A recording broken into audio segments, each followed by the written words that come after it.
All right. My name is Dan Coonan. I'm commissioner of the ECAC, and this is episode 2 of ECAC Esports Unveiled. And our guests, we're pleased today to have a real all-star of ECAC Esports, Aaron Colaiacomo. Aaron, thanks for being with us on episode 2. Absolutely. No problem. Awesome. And, you've been with us since day one, so I love having you on here. And again, what you have done at the places you've been and what you've done in esports is remarkable. So we thought we would take a moment and just talk to you and profile you a little bit and just shine a light on some of the ways that you've been able to move forward for schools in the world of esports. But you have a really interesting and compelling esports background. So let's start there. Can you just tell me what got you started in esports or excited about it, and then where it took you and how it's informed kind of your path, your career path in life? Yeah, absolutely. So I've always loved video games. I actually got my first video game when I was 4 for Christmas one year. It was Pokemon Blue, way back in the pre-2000 era. So that was always really fun. And from there, I actually found a game. It was called Super Smash Bros. Brawl. It was pretty popular at the time, and I became really good at the game itself.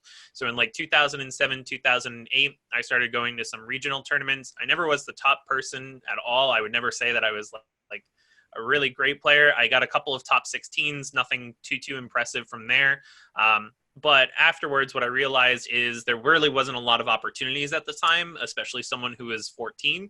So then I ended up transitioning as an analyst for Pokemon. I started working with a lot of really top YouTube players. I worked and created a couple of the top world championship teams for the years that I was working with them.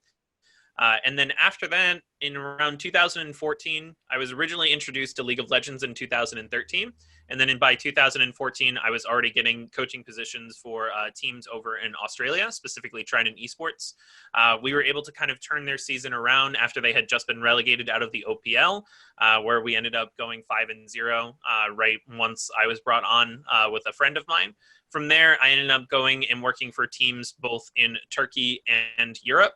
And then from there, I actually ended up developing software that I sold to a couple of different North American organizations. In 2016, that's when I joined my first university. We started up their program. That was actually Providence College.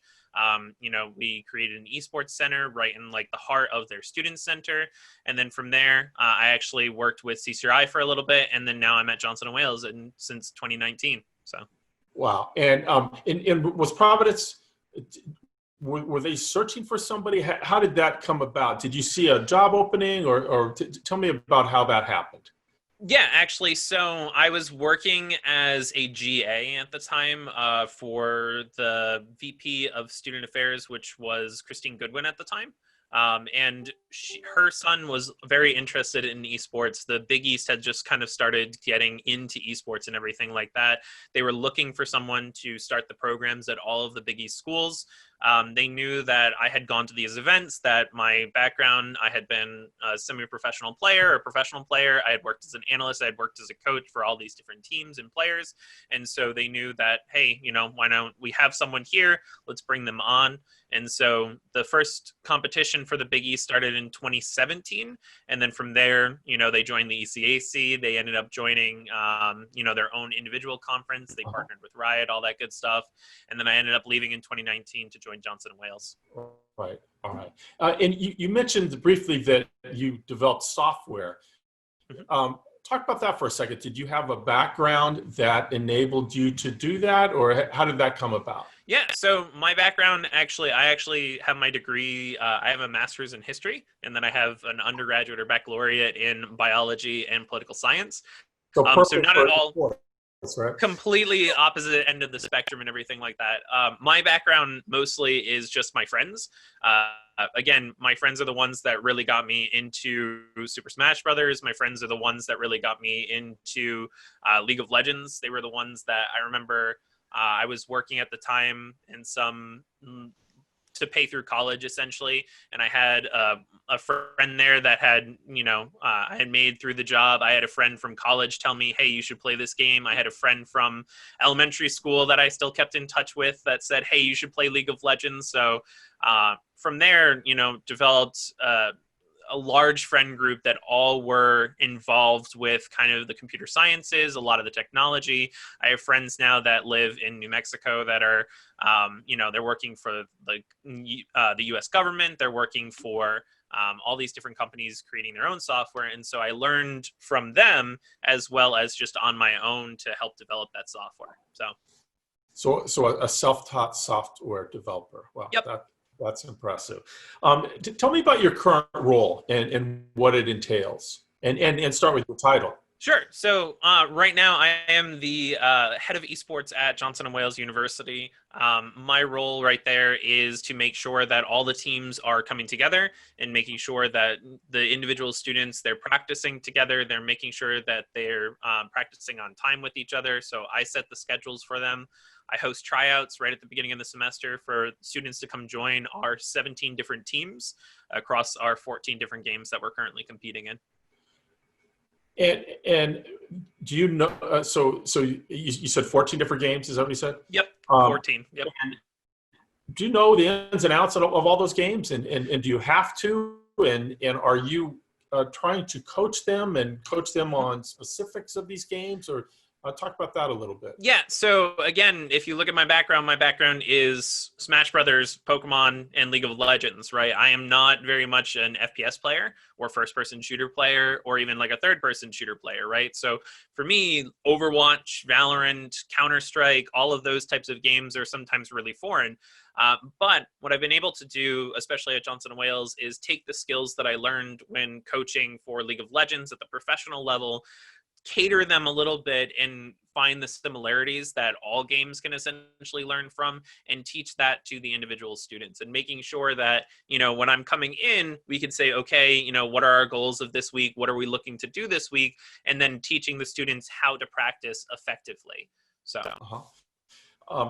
Why would you say that Johnson & Wales has esports to begin with? Yeah. So, I mean, when I originally interviewed for the position back in 2019, it was a really big undertaking that the university went through, where, again, when you look at Johnson & Wales, most people think of us as a culinary institution. We're one of the top culinary institutions within the U.S. But back in around 2007, 2008, they already went through a lot of realignment to create more degree programs anyways, where they actually created that cybersecurity program, which is one of the top ones within the Northeast. You have computer science programs that were added and expanded upon. You have software engineering programs, robotics, all of these different programs that kind of cater themselves to esports, that were created back 12 years ago at this point. So you fast forward to 2019, and there's a demand for it, there's a want for it, and there's a need for it. So the university was able to just kind of see the writing, as they would say, and they were able to create the program.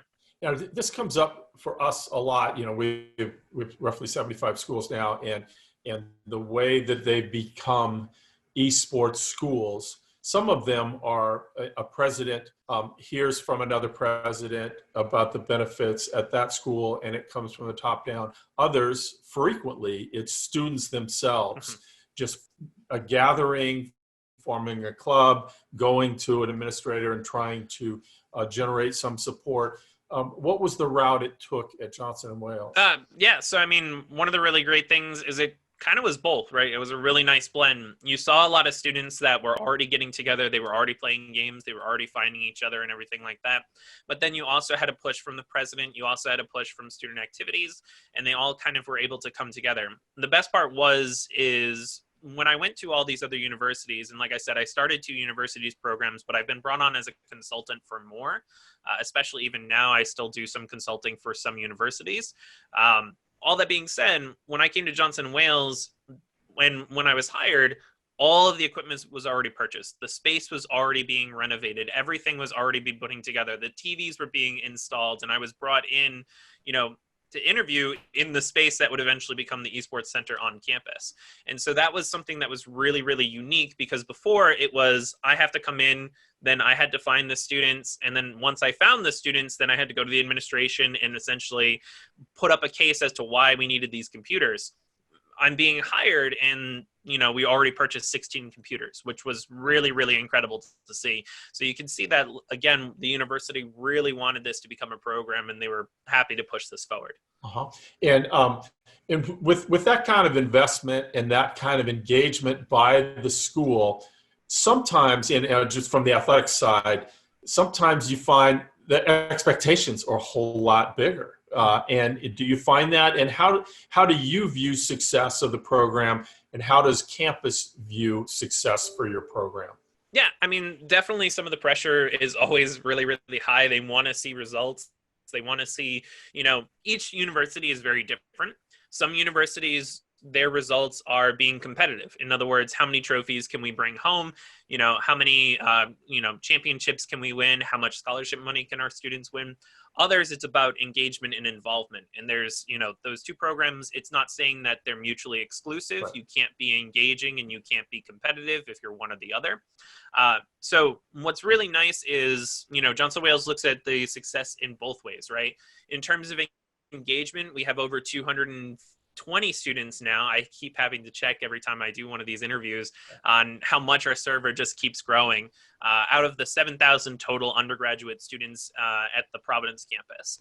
So again, it just keeps growing. Within our first year, we had over 110 students who joined our Discord server. And it's just, we're doubling every year, and that would be fantastic, obviously. But going from there, right, not only is it about the involvement, but it's about some of the competitiveness. When we're looking at our students, it was us, UAlbany, and SUNY Canton this past season that ended up making it in every single, or not, it was actually just us and UAlbany that made it into playoffs for every single game that we competed in, right? Wow. And we, not only that, but we had teams in pretty much all of the major games except for Madden. And so that's really, really incredible when you take a look at it. We had 15 teams that participated in ECAC, and we had 13 of them make playoffs. It was my secondary Rocket League team and then my fourth FIFA player that didn't make playoffs. So that's pretty incredible when you look at results like that. When you look at HVGC, it was us, UAlbany, and SUNY Canton, who we had teams in all three of the games. We had the exact same results as UAlbany. We had a second place finish. We had a top, we had a second place finish. We had a top 4 finish, and we had a top 8 finish at HVGC. That wrapped up back in October. For the Boston Uprising Collegiate Cup, we ended up taking third, which had teams like Northeastern, and Northeastern is considered one of the top 5 teams right now in the country. Second place was Boston University, who they're considered one of the top 15 teams or 10 teams within the country. So again, you can look at the success that the program has had based on enrollment and based on the number of students that are participating. And then you can also look at the success based on what we've had competitively. And do you find that the students on some of your top teams are students that when they went to college, they didn't know they were going to even play esports, or are they students that went to Johnson & Wales specifically to play esports?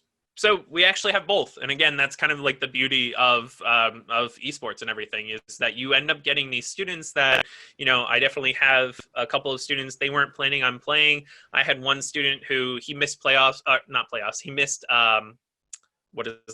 tryouts completely. He came in a day later, and he's now my captain for my League of Legends team this year. And I'm talking, he missed tryouts last year when we first started the program. He came in late. Everything like that. He wasn't sure about it. It turns out he was this Masters League of Legends player and everything like that. And now he's, the main captain for my team. And we talk all the time, about where the colleges are going, and he honestly can't believe it or anything like that. I also have a student that he was looking in between a school in Connecticut. He was looking at our school. He eventually chose our school because the admissions representative told him that we were creating an esports program and that it was going to be ready once he was a freshman, versus the school in Connecticut that wasn't actually creating that program. I even have one student that he's always been really, really good at video games, always been one top player, but really wasn't going to consider playing for any of our teams. He ended up coming to tryouts. Absolutely loved the program. He's now the captain for my Overwatch team, and he's just been a really great asset to the program overall. Just really, really involved in pretty much every aspect. He's basically my right-hand student, which you'll see that a lot in every program. Every single program, there's at least one student that honestly becomes like a president of, if you count it as a club, or essentially becomes that secondary right-hand person. So he's been a wonderful asset to the program. Do you personally get involved in recruiting at all? Absolutely. Yeah. So especially this year, we've been doing a really big push for recruiting, just because 2021, we're actually bringing on students as a varsity team, as well as we're looking to have students come on as scholarship students. So we're looking to offer scholarships for all of our programs, Overwatch, League of Legends, Valorant, Fortnite, Super Smash Brothers, Rocket League, FIFA, Madden, and I think that's all the games.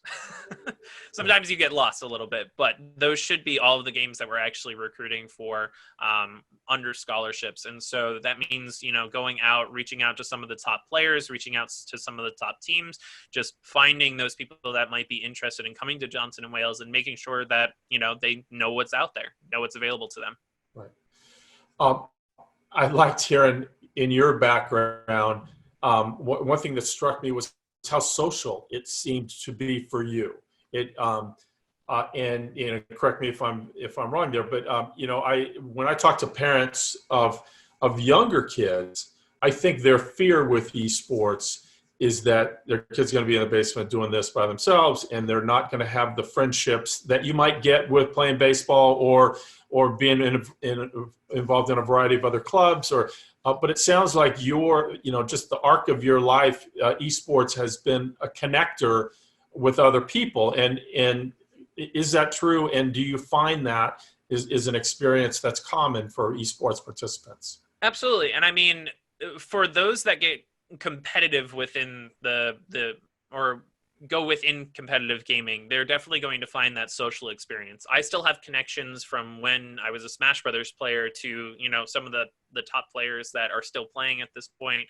I still have connections to everyone that was on the teams that I was coaching. Again, Australia, Turkey, Europe. I still talk to a lot of those players. I reach out to those players. I follow a lot of the top players that were on those teams, give them congratulations whenever they do something really big. But also at the same time, I'm still having those connections with any of the universities that I've worked as consulting, just being like, hey, is everything good? Do you have any questions? Do you need anything? Are you looking to expand something, etc.?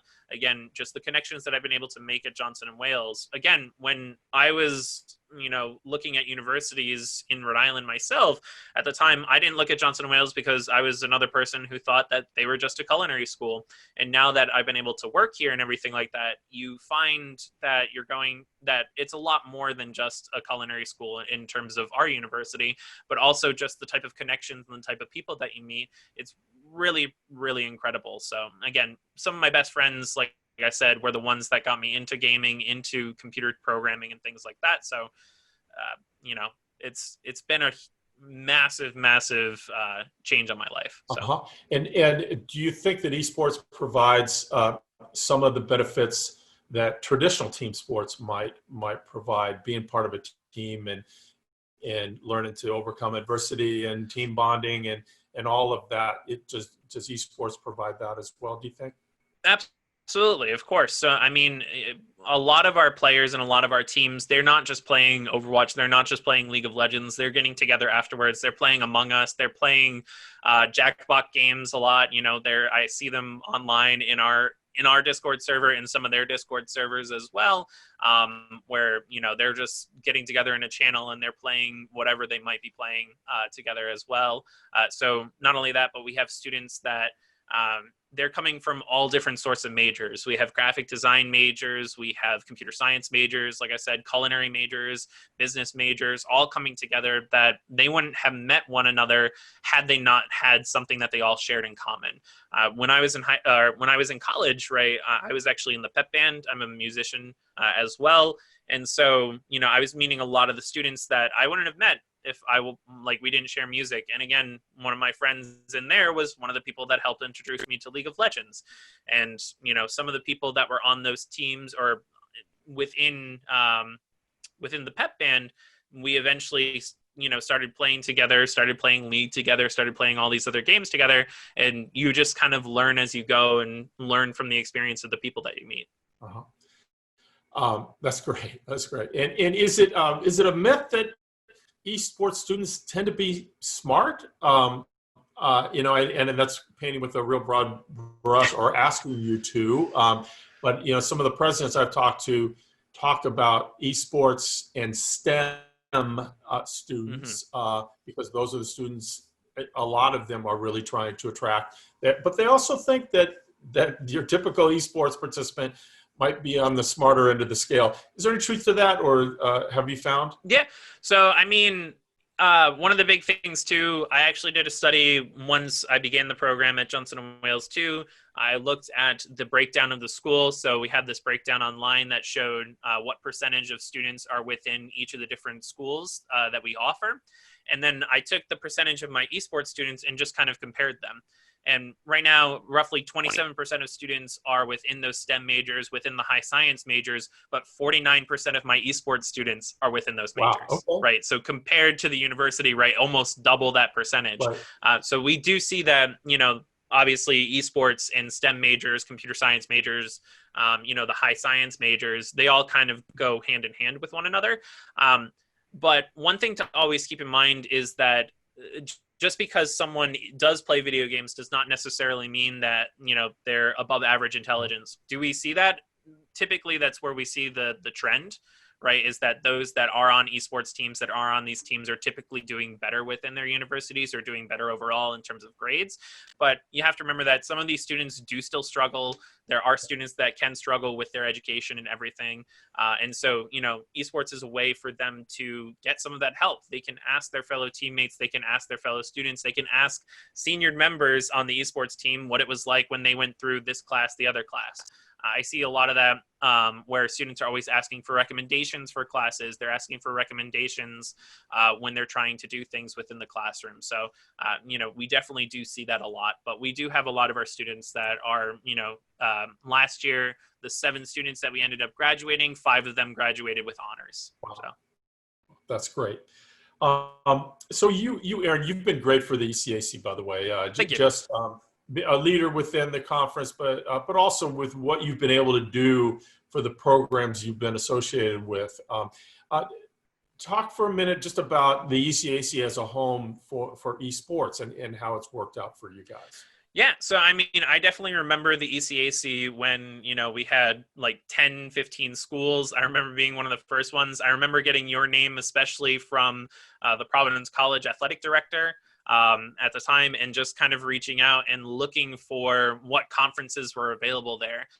Because I think that what we're seeing, especially right now within the realm, is that a lot of these athletic conferences are adding to the legitimacy of competitive gaming, where they're creating homes, they're creating areas for these students that can compete, and they're connecting them with different schools that all want to do the same thing. So that's been really, really great. And to see it grow over the years has been really incredible as well. So again, kind of working with the ECAC, it's been really nice to have a partner that not only wants to, further push the same ideas that we want to have when we're competing as a team, but also to make sure that we're able to, compete at the highest level and find those other schools that are willing to compete. Do you have advice for other programs that are just starting in esports? Yeah. So first things first, I would definitely say you should find a person and make sure that you have your structure down with what you're looking to do. So, start interviewing for people, because right now this is kind of the best time. As when I first kind of started in the college realm, there weren't people that had a lot of experience. 2016 doesn't feel that long ago, but when you look at 2016, that's only 3 years after the LCS added coaches, on their payrolls. And from there, a lot more teams started adding coaches. OWL, when they were first created, right, they actually had coaches directly on those teams for the Overwatch League. But again, that was only like 2-3 years ago, right? So now more and more people are getting more and more experience with running teams, being general managers, being coaches. And so that's been adding to the pool of people that are available for you. So definitely start interviewing people, find someone who has a lot of experience within the industry, specifically the esports industry, because a lot of the times, if you're looking at sports management industry or kind of the traditional sports, sometimes that can be really difficult. Also, identify the type of program that you want to have. Are you looking to have more involvement based? If that's the case, start pulling from the students that you're going to be pulling from at your university. If you're trying to be competitive, it's going to be a lot more difficult. You're going to need to put a lot more money into the program itself. It's going to have to be most likely creating of scholarships to bring in those really, really high level students, because if you say, we have this esports center, which was fine 2-3 years ago at this point, now you have to compete with Maryville, the University of Harrisburg, Winthrop, University of Toronto, Bay State College up in Massachusetts, Northeastern, UCI, all of these really big name schools that are starting to offer full rides to these students. You have an ex-professional, the Wolf's Claw, who was a player I had worked with for a little bit. He was on Enemy back in 2014 for the LCS. He's been on Maryville's team for a while now. You have Quas that just joined Bay State College, and they're currently the number 2 ranked in the team in the country, or number 4 ranked team in the country. You have all of these other players that are just kind of looking to come in, and ex-professional players that are getting picked up by a lot of these universities. So if you want to be competitive, you have to be ready to pull in those students, have someone who's willing to recruit, have someone who knows how to recruit and reach out to those people and has those connections. Yep. And then just lastly, where do you see this in 10 years? Intercollegiate esports. Where do you think? That's really tough because, like I said, 2 years ago, it was fine to have an esports center. And if you had an esports center, you maybe got 15, 20 students to just come to your university because you had this computer lab that said, you're open to come here and play games.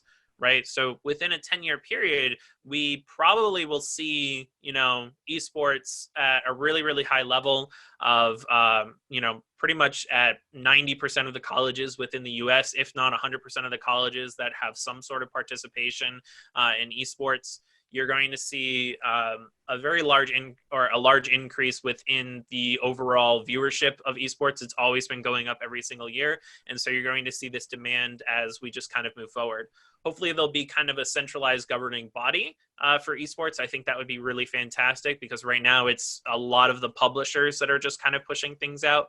Also, I had friends who they actually believe that we're going to see esports in the Olympics. I don't know. They said that we should see that by, I think they were predicting like 2025 or something like that. So that's within that 10-year period.